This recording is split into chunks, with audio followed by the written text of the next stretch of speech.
네, 여러분들 반갑습니다. 주식 투자 마을 박대훈 전문가고요.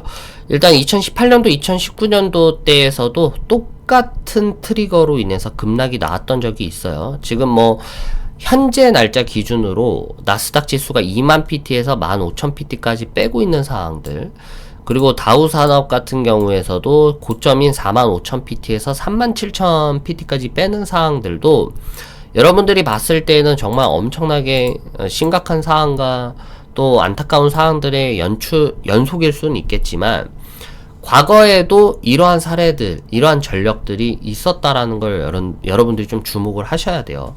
그래서 2018년도 때에서도 마찬가지로 우리가 코비드-19이라고 했었던 여러 가지에 대한 상황들을 제거하고, 처음에 트럼프 1기 행정부 때 이 관세 정책을 매기고 나서 어떤 식으로 낙폭이 나왔냐면 8,000PT였던 주가 지수가 6,200PT까지 떨어집니다. 그러니까 이때도 트럼프가 중국의 대중무역에 대한 수출을 제한시키겠다, 막 이런 식으로 얘기를 했고, 철강과 알루미늄에 대한 관세 발표를 하면서 이때 당시 엄청난 낙폭을 기록하면서 미국은 1경원에 달하는 손실액을 발생을 하게 되죠. 그래서 그로부터 4년 후 지금 현재가 최대 낙폭을 발생을 시키는 겁니다. 그러면 이때 리셉션이라고 하는 우려감들이 계속해서 현실화가 됐지만 시장이 그 이후로 계속해서 하락을 했는가? 그건 아닙니다. 관세 정책 이후에 3개월 만에 반등이 나왔고요. 최고치를 달성을 하게 됩니다. 주가 지수는. 그 이후부터는 코비드-19이 터지고 또 낙폭이 나와서 사이드카 발생하고 이런 거는 변수고, 그냥 관세 정책으로 봤을 때에는, 과거 전력으로 봤을 때에는 다국 간에 대한 무역 합의를, 그리고 금리 인하를 통해서 주가 지수가 크게 반등하는 상황이 왔었고 역전하는 상황이 왔었다라는 겁니다. 그래서 지금 현재를 비교해 봤을 때에도 과거와 다르진 않아요. 지금 현재 3월달부터 2월달 말부터 3월달, 그리고 지금 현재 4월에 들어가기까지 3개월에 대한 조정세가 들어오고 있고요. 제가 봤을 땐 4월의 중간과 4월의 말쯤으로 해서 반등세가 나오지 않을까, 과거에 대한 패턴과 동일선상에 둔다라면 4월 보름과 4월 말부터 바닥 찍고 5월 달부터는 반등론이 제기가 될 거다라고 보는 게 나을 것 같아요. 그래서 이러한 과거 사례를 봤을 때 제가 누누이 여러분들께 말씀을 드렸던 건 피할 수가 없어요. 그러니까 제가 여러분들께 말씀을 드리잖아요. 제가 업자로서, 유서투자자문화 업자로서 여러분들께 말씀을 드린 거는 지금 현재에 대한 사항들을 피할 수가 없어요. 그러니까 예를 들면 미국 증시, 미국에서 내가 주식을 해야 되는 입장에서, 내가 코인 선물을 해야 하는 입장에서, 아니면 해외 선물을 하는 입장에서 어찌됐든 간에 나는 포지션이라는 걸, 아니면 계좌에서 매수라는 거를 계속해서 들어가야 되는 상황에서 저렇게 미국에서 여러 가지에 대한 변수들로, 정책들로, 여러 가지에 대한 다국가적인 여러 가지 악재들이 이렇게 터져버리면 이걸 어떻게 피하겠습니까? 피하지 못해요.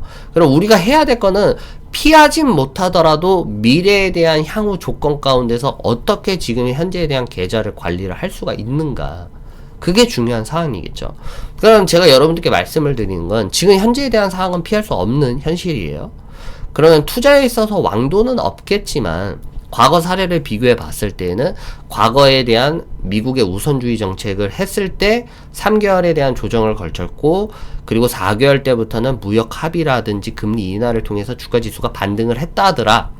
그러면 우리가 해야 할 수 있는 현재에 대한 사항은 단순하게 뇌동매매가 와서 손절을 치는 게 아니라, 현재에 대한 포지션들을 잘 유지를 하면서 지금 현재에 대한 조정 국면이 정말 회사가 건실하고 괜찮으면 충분하게 반등에 대한 세에서 상승률이 나올 가능성을 믿고 추가 매수 기회를 삼든가, 아니면 평균 단가를 낮추든가 주식 수량을 늘리는 방향으로 다 가는 것이지, 지금 피할 수 없는 이러한 상황들이 나왔다고 해서 여러분들이 단순하게 뇌동매매로 이걸 손절을 해버리고 손절을 해버리면 남는 게 무엇이 있냐 이거죠. 그 앞으로도 이러한 리셉션이 우려라고 하는 경기 침체에 대한 우려가 안 올까요? 여러분들이 손절을 하고 나서 다른 종목을 들어간다 해도 이러한 우려감들이 단순하게 또 트리거가 발생하면 또 물리고 또 손절하고 또 물리고 또 손절하게 되는 거라는 거예요. 제가 여러분께 말씀드리는 건, 현재에 대한 사항들은 피할 수가 없어요. 고금리 상황을 저희가 못 피했고, 지금 관세에 대한 정책들을 실시한다라는 걸 트럼프를 어떻게 꺾어서 트럼프를 내려 끌어서 피할 수 있는 상황이 아니라는 거죠. 그래서 제가 여러분들께 말씀을 드리는 건 과거에 2018년도, 2019년도 때에서도 철강과 알루미늄 대중관세에 대한 정책으로 인해서 단기 조정은 불가피했다.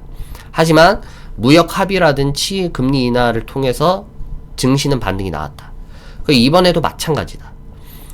2025년도 기준점으로 해서 GDP라고 하는 미국의 성장률이 꺾이지 않고 있는 한 경기 침체에 대한 우려감들은 우리는 볼 필요는 없고, 중요한 점은 미국이 건실하게 성장률을 유지하면서 고금리에 대한 사이클을 유지를 하면서 이러한 관세라고 하는 여러 가지에 대한 세금 정책을 유지를 하면서 미국이 성장할 수 있는가, 이거에 대한 초점을 맞춰야 돼요. 그저 뉴스에서 나오는 뭐 여러 가지에 대한 정책으로 인해서 주가가 급락하고 있다, 미국 증시가 급락한다, 코인이 급락한다, 어쩌라고요. 그러니까 그런 건 늘 있었던 거고, 거기에서 중요한 건 여러분들이 투자 심리를 잘 잡고 가야 된다는 거죠. 그래서 여러분들이 보셔야 되는 게, 향후에 있을 무역 합의와 금리 인하들이 기업 실적을 개선시킬 수 있는 사항들이 올 수가 있습니다. 그렇기 때문에 지금 현재에 대한 위험 자산에 대한 우려감들이 사실상은 현실화가 되고 있지만, 우리가 봐야 될 건 제대로 봐야 된다. 과거를 통해서. 그래서 지금 현재에 대한 낙폭이 심하긴 하지만 무역 합의가 계속해서 이루어질 것으로 전 보고 있어요.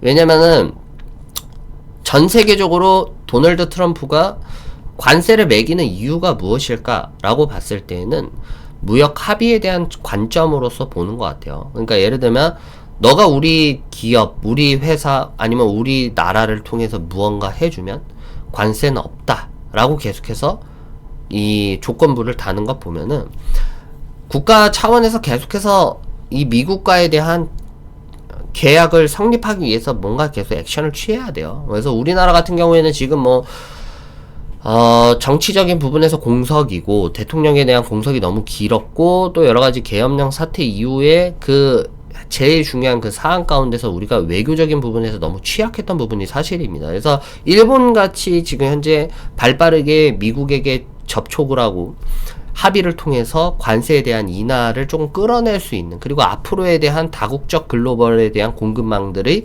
서로 동맹 기업으로서 같이 성장할 수 있게끔 이 탁상 공론을 해줬어야 되는데, 그것들이 부재했기 때문에 우리나라가 더 시궁창에 가는 거죠. 그래서 그런 것들이 좀 많이 안타까운 사실이긴 현실이지만, 주식하는 입장에서는 살아남아야 돼요. 저도 살아남아야 되고, 저희 회원님들도 살아남아야 되고, 저희 구독자님들도 살아남아야 한다면, 제가 여러분들께 말씀을 드릴 수 있는 거는, 이러한 상황 가운데서는 우리가 시장에 대한 민감성이 커진다고 해서 우리 투자 심리까지 민감해질 필요가 없다라는 겁니다. 그래서 시장이 지금 현재에 대한 낙폭에 대한 이 사이클이 나오면은 일단 시장을 면밀하게 살펴봐야 된다는 거. 두 번째 같은 경우에는 금리 인하가 실질적으로 나오는가. 제롬 파울이라고 하는 FED라고 하는 연방준비제도가 도널드 트럼프에 대한 생각대로 금리 인하에 대한 카드를 갖고 나오는가. 두 번째, 그리고 미국이 절대적으로 강대강으로서 관세를 밀어붙이는 게 아니라 어떤 국가들 간의 무역 합의를 계속해서 이루어 가고 있다라는 뉴스들이 나오기 시작한다라면 시장은 충분하게 반등 가능할 수 있다라고 생각을 합니다. 그렇기 때문에 여러분들이 이런 식으로 접근을 하셔야 된다라는 거 알려드리고요.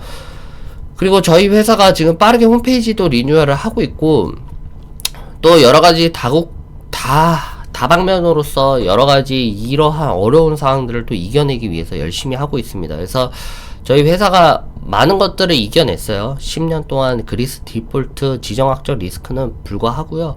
경기에 대한 우려감, 경기 침체, 코비드 19에 대한 급락 사이클, 2018년도, 2019년도에 트럼프 1기 행정부 때의 관세 정책 트리거 또한도 이겨냈던 사람들입니다. 그래서 지금 우려감들이 시장의 참여자들이 많이 줄어들고 있다라는 거, 그 점은 정말 우려스럽지만, 향후 미국 증시 아니면은 글로벌 증시에 대한 회의적인 생각은 없는 바입니다. 그래서 여러분들이 항상 위기를 기회를 삼으시고 리스크 관리를 잘 하시면서 절대적으로 계좌에 손실이 없도록 여러분들 투자 심리를 잘 잡아드리도록 할 테니까 저희 채널 많이 이용해 주시고 많이 응원해 주셨으면 감사하겠습니다. 오늘 방송 여기까지 하겠습니다. 감사합니다.